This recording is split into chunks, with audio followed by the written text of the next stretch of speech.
Well, raw emotions were running high on Capitol Hill during the Benghazi hearings. Relatives of two of the Americans killed in the terror attack, Sean Smith and Tyrone Woods, gave gripping testimony.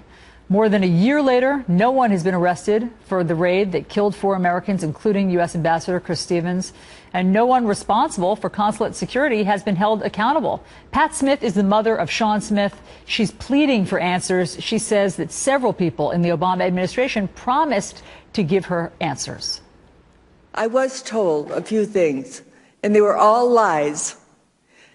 Obama and Hillary and Panetta and Biden and Susan all came up to me at the casket ceremony.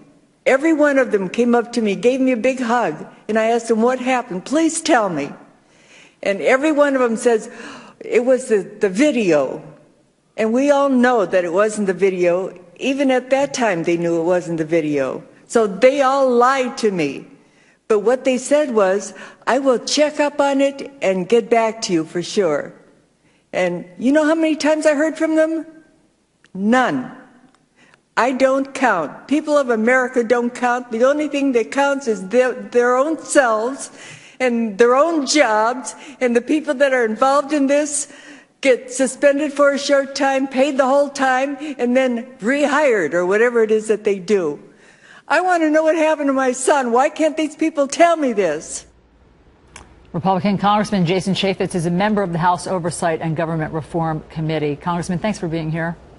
Oh, thanks, Allison. It's heartbreaking to hear Pat Smith and her frustration. Obviously, she has the frustration of a mother and lots of unfinished business with what happened there with her son. I know you're trying to find information. Also, what did you learn that was new this week from the hearings that you've held?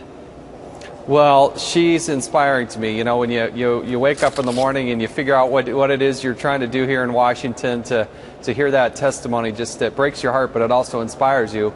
I think the hearing we had with the 4 panelists beforehand, hearing about the Accountability Review Board, I felt was an important step. We learned, I guess, a little bit, but it didn't answer the fundamental questions. That review was not conclusive. It was not in depth. It was very shallow in its approach, and you got to really question the independence given the fact that Hillary Clinton's own chief of staff, the person right at her side, was integrally involved at every step of the way. So there's a lot more we got to learn. You called Patrick Kennedy to testify. He's the Undersecretary for Management. He said that every single one of the security requests that came across his desk was answered and fulfilled. Let me play that moment from the hearing for you.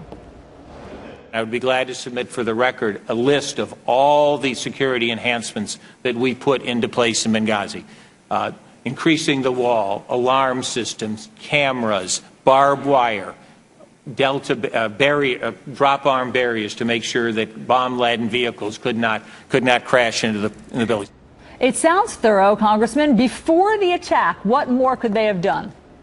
Oh, they could have done a lot more, and I can't wait to see that list. It's been 13 months. They still haven't sent that list. That was in the Foreign Affairs Committee hearing, but I got to tell you, if you go back and listen to the testimony from Eric Nordstrom, who was the regional security officer there before the attack, you hear the testimony from Gregory Hicks, who was the deputy chief of mission. When you talk to Colonel Wood, who was the military liaison there on the ground, they were asking for more personnel and more fortification. They didn't get it. They got less. That facility had been bombed in April. It had been bombed in June. The British ambassador had the assassination attempt. They asked for more security. They never got it. They never got it. When former Secretary of State Hillary Clinton came and testified to Congress about this, she said the specific security requests pertaining to Benghazi were handled by the security professionals in the department. I didn't see those requests, she said. They didn't come to me. I didn't approve them. I didn't deny them. What more would you expect former Secretary of State Hillary Clinton to say if you call her back before your panel? Well, look, she says she takes full responsibility. It's Libya after a revolution, on 9/11, after 2 bombings, after the British had been assassination attempt, the Red Cross had been bombed. How could the Secretary of State not been personally involved? What in the world was she doing? And remember, the Accountability Review Board, set up by her own cronies there from the State Department, she handpicked them. They found 29 systemic problems and challenges within the Department of State in 60 days. How can they find 29 problems and she couldn't find that over 4 years with billions of dollars and thousands of employees? So there's still a lot of questions. Okay, so Congressman, now these these hearings have wrapped up this week. What is your next step? Well, we got to find the people that actually perpetrated this. The terrorists have never been held accountable. We've never killed or captured anybody. That's first and foremost.